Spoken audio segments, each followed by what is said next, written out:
Manonood na dito mismo sa Pilipinas ang world-class na pagtatanghal ng international group na Cirque du Soleil. Yan ang chika ni Lars Santiago live mula sa Quirino Grandstand. Lars, kamusta naman? Pia, nagsungit ang panahon kanina pero hindi naging sapat yon para hindi magdatingan ang mga inimbitahang panauhin para dito sa Veracay show ng Cirque du Soleil.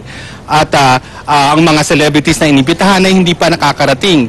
Karamihan ay naipit daw sa traffic dahil sa ulan. Pero namataan na natin dito si Pilita Corrales at si GMA Vice President for Program Management, Joey Abacan. At katulad ng nakikita mo sa likod ko ay narito ang ilan sa mga characters ng Veracay.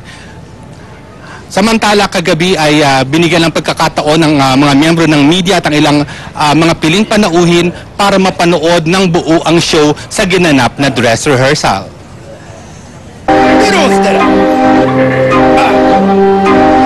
Sa costume pa lang, nakakabilib na ang performers ng Cirque du Soleil. Ipinakita ng grupo ang husay sa acrobat at maging sa pagganap. Tinupad lang daw nila ang pangakong manggugulat sila dahil ito ang unang pagkakataon na magtatanghal sila sa Pilipinas. I think what the Filipinos can expect coming into the big top of Veracay is to be completely destabilized in the environment. They'll see something that they have never seen before, something that is completely out of the imagination.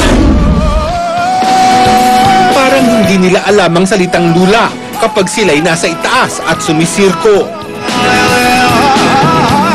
May mga pagkakataon pang pabaligtad silang nakasabit. Isang pagkakamali lang at pwede silang mahulog. Tila wala rin sa bokabularyo nila ang takot at itinatapon ng sarili mula sa mga swing. Ang ibang performers parang walang buto kung pagbali-baliin ang kanilang katawan.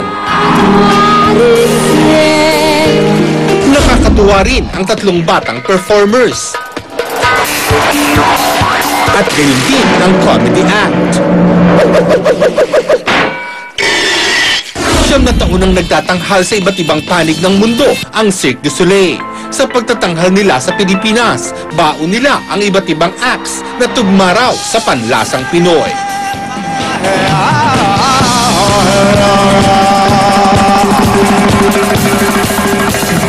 Sa ngayon, Pia, ay patuloy pa rin ang pagdadatingan ng mga panauhin. Ang mga narito na ay pinapasok na sa theater dahil alas 7:30 ay magsisimula na ang show. Pia? Maraming salamat, Lars Santiago. Abangan